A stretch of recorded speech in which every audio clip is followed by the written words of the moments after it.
bag here of some of the awesome new merchandise from the Super Nintendo World that just opened in Universal Studios Japan. So let's go ahead and check some of it out. Alright, I've taken everything out and here's what we're going to look at. First of all, we have this walking Mario figure, which looks really awesome. This is the instructions for the power-up band, which you'll see right here. Went with the Daisy model. I'll explain that. I've got this Toad Mario Kart die-cast cart. We'll look at that. First of all, I want to point out the bag. So this bag is quite interesting because this is a design you'll see used a lot on shirts. They even have a puzzle. But take a look. Universal Studios Hollywood and Japan. This is like the first thing I've seen at Universal Japan that has the Parks and Resort and doesn't just say Universal Studios Japan. Because all this other stuff will say just Japan on it at the moment. First off, we'll take a look at the band and I'll explain how this works. So the band is 3,200 yen, about 32 US dollars if you want to know what that conversion would be. Actually worth it, I would say. Even though it looks pretty basic, you'll see it has a QR code on the back. It does say Super Nintendo World, so that's the character, Princess Daisy. But it doesn't say Universal Studios Japan specifically. So they'll probably be the same ones actually, now that I think about it. It just says Universal Studios at the bottom. So I'd like to try this one in Hollywood and see if it still works. When you buy it, I didn't keep the box. You do have a box that comes in. But here's the instructions. It's super easy. You get the Universal app, which you can download from the QR code here. When you go in the app, there's a subsection for the Mario app. And now you just scan your band and you're in. And the way the game works is you have an avatar. You basically collect different stamps throughout the land by doing different things like punching blocks or winning games that they have. It's kind of like an achievement system. Also, it'll get you to a special attraction. The other side gives you a map of the entire land, and it explains it right here. Mushroom was stolen, Bowser Jr. locked it away, menus guard the keys, collect the keys to take back the golden mushrooms, punch blocks, coins, and explore and play. Now this probably sounds like a lot, but it's actually pretty simple, and I have some other videos talking about how things work in the land, but I do love that this is a snap band. Really cool, and it's a lot of fun to just kind of play with for that reason. Next we'll take a look at this little Toad Mario Kart car. You'll see it's in hover mode, which is pretty awesome. And this toy company, Tomika, that's what it says there, is a Japanese, basically little toy car maker. What's funny about it is I always thought that looked a lot like the Lego logo, even the format. You'll see on the side, it is in fact Universal Studios Japan. So only place you can get it, which makes it quite unique. And it says Super Nintendo World on the other side.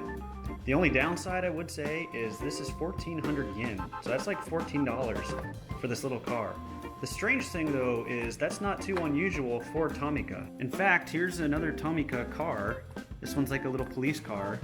And I won this one out of an arcade machine, but if you look in the stores, these things go for about 600-700 yen.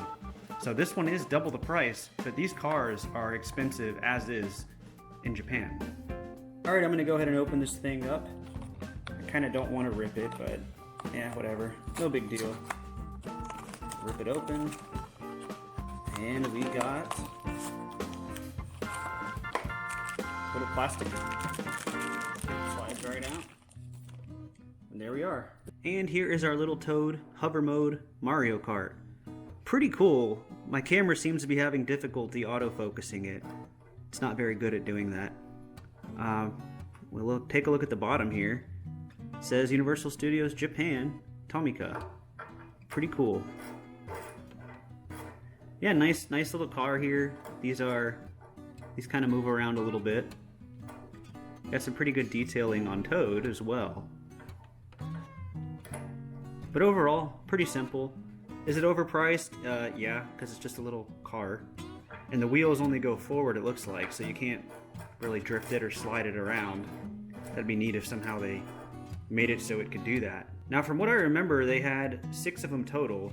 Mario, Luigi, Peach, Yoshi, Toad, and I believe the last one was Bowser, which would make the most sense. Alright, now let's finish up with what looks like the coolest thing, I think. I love that he has, like, real clothing here. It's not made of plastic.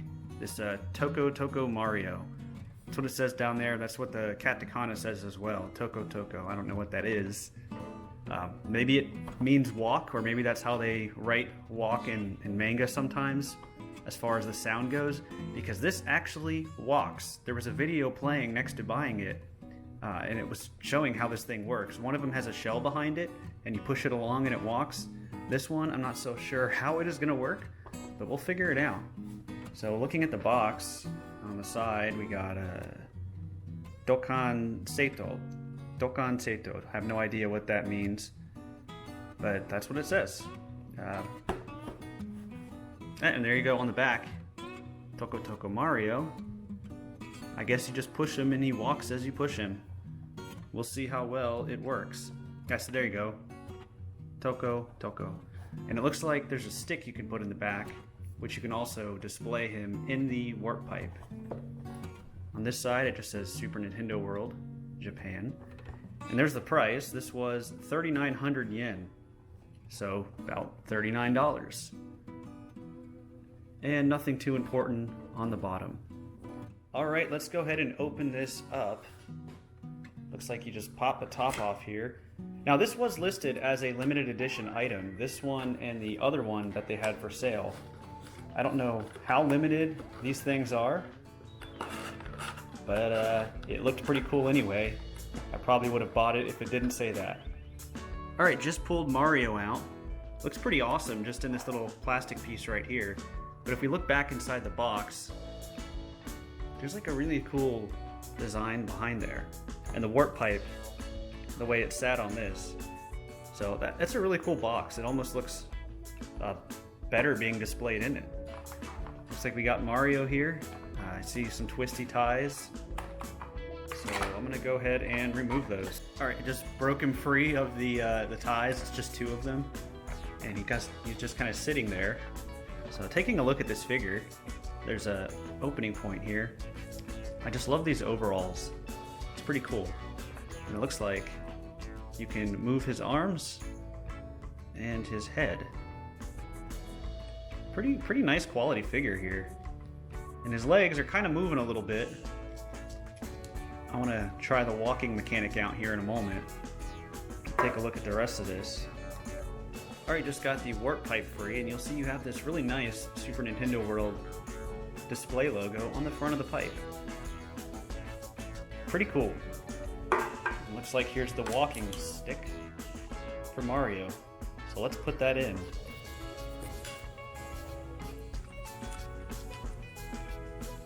So we just insert it there. And let's try the walking out. Let's see if this actually somehow... It doesn't seem like he really wants to walk. Maybe I'm not doing it right.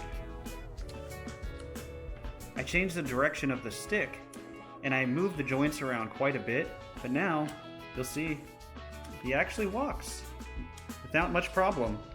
Now we'll stick him in the warp pipe and you'll see that's all there is to it. Makes a nice display piece as well. Alright, that is going to do it for taking a look at some of the merchandise offered at the new Super Nintendo World. The Power Van I would highly recommend getting if you're going to the area, and you can only get them in there. Mainly because there's some attractions you can't even do unless you have one. You have to collect a certain amount of things to even get access to some of the attractions, so be mindful of that. The little car, I really do like it. I do think it's pretty expensive though. However, you can only get this version at Universal Studios in Japan. And the walking Mario, I really like it. I feel like the more you use it, you just kind of have to get the joints working. It works pretty well, but it's a fantastic display piece, and I really do like the real cloth on the overalls. And that is, again, a limited edition item, so I don't know how many they're going to have, but maybe they'll be there at Universal Hollywood as well. At least I know the bag will. So that is going to do it. Thank you all for watching. The caravan is moving on.